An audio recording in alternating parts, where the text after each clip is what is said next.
Hi guys! So for today's vlog, ngayon mag-uumpisa ang aking birthday weekend. So umpisahan na natin sa pagpunta namin dito ni G-Style sa paborito naming seafood restaurant na malapit sa bahay namin.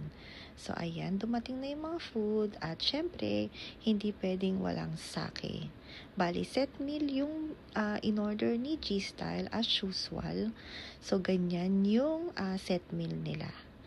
So, ayan. Tingnan nyo naman, di ba? Tinititigan mo pa lang, busog ka na.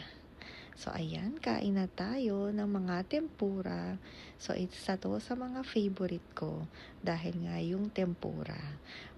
Syempre, mapa shrimp. At yan. At may iba pang vegetable na kasama. So, ayan. I think ito yung dessert ata ito. Actually, humihindi na nga ako dito sa dessert dahil nga sobrang dami ng in-order ni Crystal para sa amin. At hindi nga ako kakain ng rice or hindi ako kumain ng rice. So, ayan. Kakainin na natin tong dessert. So, ayan. Napakasarap nito. Actually, nag-share lang din kami ni G-Style ng dessert. So, paano guys? So, ayan. So, tingnan nyo nga, tinititigan ko kung paano ko uubusin.